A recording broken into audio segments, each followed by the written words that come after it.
Hello and welcome to a new video. Primary TET 2014 OMR বিভ্রাট। হ্যাঁ, আপনারা ঠিকই শুনছেন। আরটিআই রিপ্লাই এসেছে, একজন ক্যান্ডিডেটের দুটো কপি এসেছে অ্যাকচুয়ালি ওএমআর, এবং সেখানে দুটো কপিতে দুরকম নম্বর, একটাতে 70 আছে, একটা 76 আছে। কীভাবে এই ব্যাপারটা হলো এবং এই রহস্যের যে সমাধান সেটা এই ভিডিওর মাধ্যমে আপনারা পাবেন। পর্ষদের দেওয়া ওএমআর কপি সব বিস্তারিত, তার সাথে কীভাবে আরটিআই করা হয়েছিল, আরটিআই যে আবেদন সেই তার কপি দেখাবো আমরা, ও যে ওএমআর দেওয়া হয়েছিল ওএমআরেরও কপি দেখাবো, এবং যে ব্যাপারটা উঠে এসেছে বা সমস্ত রকমের গুরুত্বপূর্ণ যে ডকুমেন্টগুলো সেই সহকারে কিন্তু হতে চলেছে। তো একদম প্রথম থেকে শেষ পর্যন্ত স্কিপ না করে দেখতে থাকুন। অবশ্যই যারা নতুন দেখছেন বা কোনো কারণে আমাদের চ্যানেলটি সাবস্ক্রাইব করেনি, সাবস্ক্রাইব করে পাশের বেল আইকন প্রেস করে দেবেন, তাহলে ইম্পর্টেন্ট যে আপডেটগুলো সেগুলো মিস করবেন না। যারা ফেসবুক থেকে দেখছেন আমাদের এই পেজটিকে ফলো করতে ভুলবেন না। ডেসক্রিপশনে উল্লেখযোগ্য লিঙ্ক আছে সোশ্যাল মিডিয়া, চেক আউট এবং জয়েন করে নেবেন। এবং আমাদের আগের ভিডিওগুলো অবশ্যই দেখবেন এই ভিডিওটা দেখার পর, কারণ গুরুত্বপূর্ণ ভিডিওগুলো হয়তো অনেকেই মিস করে গেছেন। শুরু করা যাক। তো টেট 2014 এটা নিয়ে অনেক রকম খবর আমরা পরিবেশন করেছি, বিভিন্ন ধরনের ফ্যাক্ট সহকারে। এত বছর ধরে আমরা আপনাদের উদ্দেশ্যে গুরুত্বপূর্ণ তথ্যগুলো নিয়ে এসেছি। আমাদের সঙ্গে থাকার জন্য অসংখ্য ধন্যবাদ। প্রাইমারি টেট 2014 এর উপর ভিত্তি করে বিভিন্ন দফায় নিয়োগ হয়েছে, প্রায় 60,000 প্লাস শিক্ষক শিক্ষিকা কর্মরত। তো বিভিন্ন সময়ে বিভিন্ন রকম খবর পাওয়া যায়, এবং এই মুহূর্তে একটি বড় খবর সামনে আসছে। সেখানে একজন ক্যান্ডিডেট আরটিআই করেছিলেন ওএমআরের জন্য, বা ওএমআর চেয়ে আর কি। তো আপনারা জানেন যে স্ক্যান বা যেটা মিরর ইমেজ সেটা তো নেই, ডিজিটাল কপি বা ডিজিটাইজ কপি আছে, সেই ডিজিটাইজ কপি সাপ্লাই করা হয়। এবং কেন নেই সেটা আমরা অন্য ভিডিওতে আলোচনা করেছি, জাস্ট একটু আপনাদের ধারণার জন্য বলে দিই। যে মেশিনগুলোতে স্ক্যান করা হতো সেটাতে মিরর ইমেজ রাখার ক্ষমতাই রাখে না, মানে সেটাতে অপশানই নেই মিরর ইমেজ থাকবে, সেটা টেক্সট ফাইল বা ডকুমেন্ট ফাইল বা এক্ষেত্রে ডিজিটাইজ ফর্মে কিন্তু সেভ থাকবে, সেই হিসাবে কিন্তু হয়েছে। অর্থাৎ যে সেকেন্ডিং মেশিনগুলোতে স্ক্যান করা হয়েছিল যেসব ভার্সনগুলোতে বা যেসব মডেলগুলোতে, সেটা এই ইমেজ ধরে রাখার ক্ষমতা রাখে না। তো সেটা আমরা অন্য ভিডিওতে আলোচনা করেছি, আপনারা যদি চান আমাদের চ্যানেলের ভিডিও সেকশনে দেখতে পারেন, পেয়ে যাবেন। তো এবার আসে মূল ব্যাপারে। তো একজন ক্যান্ডিডেট আরটিআই করেছিলেন ওএমআর চেয়ে, তো তাকে দুটো ওএমআর এর কপি সাপ্লাই করা হয়। আমরা একদম সরাসরি চলে যাব অফিসিয়াল যে ডকুমেন্টগুলো দেওয়া হয়েছে সেগুলোতে, একদম লাইভ, একদম স্ক্রিনে আমরা রাখছি ডকুমেন্টগুলো, আপনারা এখন দেখতে পাবেন পরিষ্কারভাবে। দেখতে থাকুন। এখন আপনারা দেখতে পাচ্ছেন একজন ক্যান্ডিডেটকে দুটো ডিজিটাইজ ওএমআর সাপ্লাই করা হয়েছে। একটাতে দেখতে পাচ্ছেন 70 নম্বর আছে। আপনারা যদি একটু জুম করে আপনাদেরকে দেখাই, দেখতে পাচ্ছেন নিচের যে ওএমআর কপি সেটাতে 70 আছে, এবং তারপর আছে 76 উপরটাতে। তো এটা কেন হলো, একটু আপনাদেরকে টাইম ট্রাভেল করাই। টাইম ট্রাভেল বললে ভুল হবে, একটু ফ্ল্যাশব্যাকে নিয়ে যাই। প্রাইমারি টেট 2014 যে প্রশ্নভুল মামলা হয়েছিল সেখানে পিটিশনার ভিত্তিক রায় হয়েছিল, যদিও মূল মামলাটি এখনও মহামান্য সুপ্রিম কোর্টে বিচারাধীন। তো সেই প্রশ্নভুল মামলাতে যারা যারা পিটিশনার ছিলেন তাদেরকে 6 নম্বর দেওয়া হবে বলে বলা হয়েছিল আদালতের রায়ে। সেই মোতাবেক কিন্তু অনেক ক্যান্ডিডেট বা অনেক পিটিশনার নম্বর পেয়েছিলেন, এবং সেই নম্বর পাওয়ার মধ্যেই এই একজন পিটিশনার, ইনি একজন পিটিশনার অ্যাকচুয়ালি আর কি। তো ইনি নম্বরটি পান, 76 নম্বর তার হয়ে যায় 70 থেকে, অর্থাৎ 6 নম্বর দেওয়ার পর। সেটা কেন আমরা বলছি একদম ফ্যাক্ট সহকারে আলোচনা করব, তার জন্য একটু আমরা যে আরটিআই আবেদন বা তার সাথে যে ডিমান্ড ড্রাফট কাটা হয়েছিল সেগুলো আমরা দেখি, যাতে আপনারা বুঝতে পারেন যে এটা সঠিক একদম ডকুমেন্ট আর কি। এটা হচ্ছে আবেদন করেছিলেন, দেখতে পাচ্ছেন ডেট সমস্ত কিছু লেখা আছে এবং প্রপার একদম। তার সাথে আপনারা জানেন যে আরটিআই যে আবেদন করে তার সাথে কিছু ডকুমেন্ট এনক্লোজ করতে হয়, সেগুলো করা আছে। এবং তার সাথে ডিমান্ড ড্রাফট সেটাও স্ক্রিনে দেখতে পাচ্ছেন 500 টাকার। আপনারা অনেকেই জানেন যারা যারা আরটিআই করেন বা ওএমআর চেক করেন, এই 500 টাকার একটা ব্যাপার ছিল তখনকার। তো এখন ব্যাপার হচ্ছে এটা অরিজিনাল ফ্যাক্টগুলো। তাহলে আমরা কেন বলছি এই ব্যাপারটা, আমরা আলোচনা কীভাবে করবো বা ফ্যাক্ট কীভাবে তুলে ধরবো সেটা আমরা দেখাচ্ছি। তার আগে আপনারা জানতে হবে কীভাবে ওএমআর এভ্যালুয়েশন করা হয়। একটু জুম করছি, দেখতে পাচ্ছেন নিচের যেটা আছে সেটা প্রথম কপি, এক প্রকার ধরুন এটা আগের 70 নম্বর আছে। ওএমআর এভালুয়েশন দেখতে পাচ্ছেন, তার ডেট দেওয়া আছে। তার উপরের ডকুমেন্টে যেটা পরে 76 নম্বর আছে সেটা কি আছে, রি এভালুয়েশন। ওএমআরটা কিন্তু রি এভাল লেখা আছে না শর্ট ফর্মে, মানে যেসব প্রোগ্রামিংয়ে এইসব স্ক্যান হয় সেগুলো শর্ট ফর্মে থাকে তো অনেক ব্যাপার, এবং প্রোগ্রাম সেট করা থাকে। আর পর্ষদের দেওয়া যে উত্তর, সেটা উত্তরে একটা সেট করা থাকে।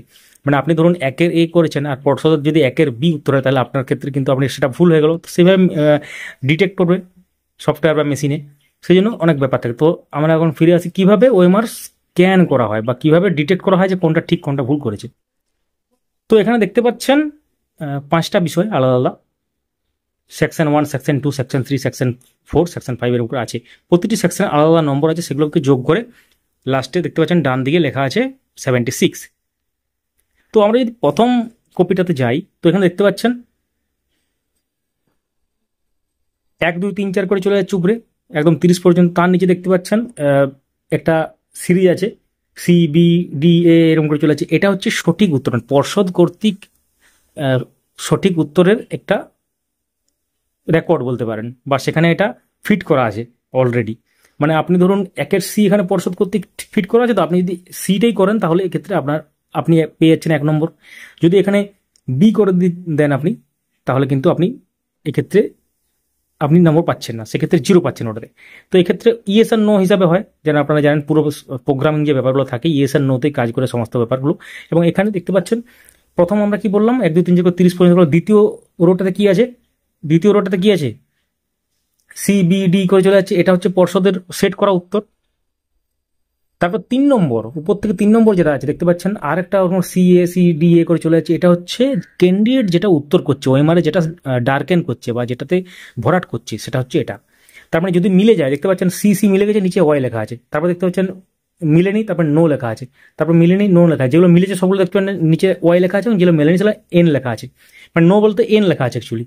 তো সেই হিসাবে কিন্তু নম্বরটা হচ্ছে, দেখতে পাচ্ছেন তার একদম ডান দিকে রোয়ের একদম পুরো নম্বরটা করা আছে। মানে ইএস আর নো এর উপর ভিত্তি করে যতগুলো ইএস আছে সেই অনুসারে নম্বর আছে, যতগুলো ওয়াই আছে অ্যাকচুয়ালি ততগুলো কিন্তু তত নম্বর। একটা ওয়াই মানে 1 নম্বর এক কথায়। আর নো মানে যেহেতু নেগেটিভ মার্কিং নেই, এক্ষেত্রে কোনো চাপের কিছু নেই। তো এইটা হচ্ছে প্রথম যে কপি দেওয়া হয়েছিল। তারপর কি হয়েছিল? তারপর এখানে দেখতে পাচ্ছেন অল লেখা আছে। অল কেন লেখা আছে? এখন প্রশ্ন হচ্ছে যে অল কেন লেখা আছে। এটা হচ্ছে আপনার উত্তরের জন্য নয়, এটা পর্ষদ কর্তৃক যেখানে সেট করা আছে সেই প্রোগ্রাম যেটা করা আছে সেই প্রোগ্রামটাকে চেঞ্জ করতে হচ্ছে, কারণ সবাইকে 6 নম্বর দেওয়া হবে। তাহলে সবাইকে যদি 6 নম্বর দেওয়া হয়, তাহলে এভালুয়েশনটা কীভাবে হবে বা রিভ্যালুয়েশনটা কীভাবে হবে?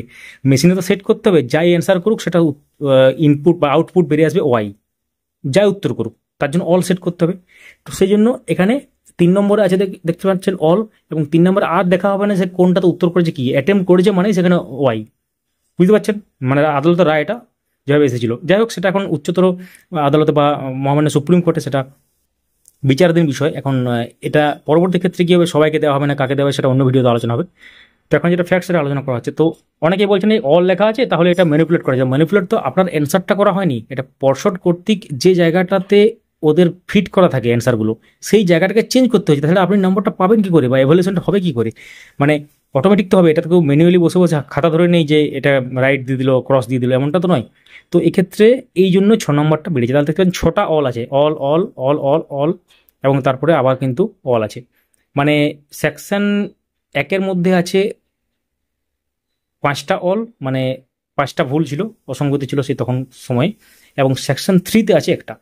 তো এই টোটাল হচ্ছে 6 নম্বর। 6 নম্বর জন্য 70 + 6 = 76। এটা হচ্ছে সহজ হিসাব। তো আপনাদের মূল্যবান মতামত কমেন্টে জানাবেন। আমরা যেটা বিশ্লেষণ করলাম এটা নিয়ে যদি কোনো প্রশ্ন থাকে বা কিছু অ্যাড করতে চান। তো এটা গেল ব্যাপার। এরপর আমরা একটু আসি এখানে যে ব্যাপারটা করা হয়েছিল, এক্ষেত্রে যে রিপ্লাইটা দেওয়া হয়েছিল তার যে একটা ডকুমেন্ট দেওয়া হয়, তো অনেক সময় রিপ্লাই যে চিঠি আকারে দেওয়া হয়, চিঠির সাথে ফাইলগুলো থাকে, যে ডকুমেন্টগুলো দেখলেন বা যে ওএমআরগুলো আপনারা দেখলেন সেটা এর সাথে অ্যাটাচ করা আছে। দেখতে পাচ্ছেন এখানে এনক্লোজার তীর চিহ্ন দিয়ে আমরা দেখিয়েছি, digitize data before reevaluation, digitize data after reevaluation. তো একটা হচ্ছে 6 নম্বর দেওয়ার পর, একটা হচ্ছে আগে। এটা সহজ ব্যাপার, মানে পুনর্মূল্যায়ন করার আগে একটা আর পুনর্মূল্যায়ন করার পরে একটা। তো এটা গেল। তো আপনারা আশা করি বুঝতে পেরেছেন যে কেন ওই 6 নম্বরের ব্যাপারটা এসেছে। অনেকেই বলছেন যে ম্যানিপুলেট করা হয়েছে। হ্যাঁ, ম্যানিপুলেট যদি করা হয় তাকে পৃথিবীর সমস্ত ডকুমেন্ট ম্যানিপুলেট করা সম্ভব বলে মনে করা যায়। এখনকার দিনে পিডিএফ এডিট করা যায়, পিডিএফ ওইসব এখন আপনাদের ভাবার দরকার নেই। পিডিএফ এডিএফ এগুলো অনেক টেকনিক্যাল ব্যাপারে চলে যাচ্ছি, যাই হোক ওগুলো নিয়ে অন্য ভিডিওতে আলোচনা, যদি চান কোনো ভিডিও আমরা এডিএফ স্ক্যানার বা পিডিএফ এইসব ব্যাপার নিয়ে আলোচনা করব। সমস্ত ডকুমেন্ট ম্যানিপুলেট করা যায়, সহজেই করা যায়। ডিজিটাইজ ডেটা ডিজিটাইজ ডেটা যেটা আছে সেটা সমস্ত ডকুমেন্টে তো ডিজিটাইজ ফর্মে থাকে, অরিজিনাল ওএমআর নেই, স্ক্যান কপি নেই, সেটা অন্য ব্যাপার। ডিজিটাইজ ডেটাকে কিন্তু ম্যানিপুলেট করা যায় বা এডিট করা যায়, সমস্ত এডিটেবল, সমস্ত জিনিস যেগুলো ডকুমেন্ট আকারে থাকে বা ডিজিটাইজ ফর্মে থাকে সেগুলো কিন্তু সহজে এডিট করা যায়। এখনকার দিনে এত অ্যাডভান্স টুল বেরিয়েছে যেগুলোর দ্বারা সমস্ত কিছু এডিট করা যায়, তো সেটা অন্য ব্যাপার। কিন্তু এখানে যে ফ্যাক্ট নিয়ে আলোচনা করা হলো যে কীভাবে এই 6 নম্বরটা এসেছে বা এই অল কেন করা হয়েছে, বা কীভাবে যে টেকনিক্যাল ব্যাপারগুলো হালকা করে অ্যানালাইসিস করা হলো। বেশি ডিপে যেতে হলে অনেকে হয়তো বুঝতে পারবেন না। যদি আপনারা এটা নিয়ে আবার বিস্তারিত ভিডিও চান, এর থেকেও বেশি ডিপে একদম গভীরে, তাহলে অবশ্যই কমেন্টে জানান যে এটা নিয়ে পরবর্তী দিনে আবার নতুন ভিডিও আনবো, বা কীভাবে ওএমআর স্ক্যান হতো সেটা যদি না দেখে থাকেন আমরা আবার নতুনভাবে সেই ভিডিওটা আপনার সাথে উপস্থাপন করব। তো এটা গেল পুরো ব্যাপার। তো টেট 2014 ওএমআর বিভ্রাট এবং তার সাথে আরটিআই রিপ্লাই যে একজনের দুটো ওএমআর এসেছে, কীভাবে 6 নম্বর বেড়ে গেল, এটা কি কারসাজি করে করা হয়েছে, তো এই ব্যাপারগুলো নিয়ে পুরো বিশ্লেষণ করা হলো। আশা করি পুরো ব্যাপারটা বুঝতে পেরেছেন। যদি এখনও বুঝতে না পারেন কমেন্ট করুন, আমরা প্রত্যেকটি কমেন্টে উত্তর দেওয়ার চেষ্টা করব। অবশ্যই ভিডিওটি প্রচুর পরিমাণে শেয়ার করুন, ভিডিওটি লাইক করুন, এবং আমাদের এফোর্ট যদি ভালো লেগে থাকে চ্যানেলটিকে অবশ্যই সাবস্ক্রাইব করে রাখুন, পরবর্তী গুরুত্বপূর্ণ ভিডিওগুলো তাহলে পাবেন। পাশের বেল আইকন প্রেস করে অল করে দেবেন। যারা সোশ্যাল মিডিয়া থেকে দেখছেন আমাদের এই পেজটিকে ফলো করতে ভুলবেন না, ডেসক্রিপশনে উল্লেখযোগ্য লিঙ্ক আছে, চেক আউট এবং জয়েন করে নেবেন। আর একটা ব্যাপার, গুরুত্বপূর্ণ ডকুমেন্টের জন্য আমাদের টেলিগ্রাম চ্যানেল আছে। আমরা অনেক বছর ধরে আপনাদের উদ্দেশ্যে বিভিন্ন ধরনের ডকুমেন্ট সেখানে স্টোর করে চলেছি। যে কোনো ডকুমেন্ট সার্চ করলে পাবেন টেলিগ্রামে গিয়ে, আপডেট মাস্টার 4 লিখে সার্চ করুন, টেলিগ্রামে পেয়ে যাবেন। এবং তাছাড়া ধরুন আপনার প্রাইমারি টেট 2014 যে ব্রেকআপ মার্কস দিয়েছিল ডেট 2014 থেকে, যারা যারা চাকরি করছেন 42,000 প্লাস প্যানেল বা 16,500 প্যানেল হোক, সব সেগুলো যেমন পাবেন। বিভিন্ন সময় বিভিন্ন রকম যে নোটিফিকেশনগুলো বেরোয়, যেগুলো পরবর্তী ক্ষেত্রে হয়তো ওয়েবসাইট থেকে উড়ে যায়, কিন্তু আমাদের টেলিগ্রাম চ্যানেল সেগুলো থাকবে। তো সেই জন্য অবশ্যই যুক্ত থাকুন, সমস্ত লিঙ্ক ডেসক্রিপশনে দেওয়া আছে। কোনো প্রকার অসুবিধা হলে বা যুক্ত হতে না পারলে কমেন্ট করুন, আমরা আছি আপনাদের সাহায্য করার জন্যই। Thank you so much for watching.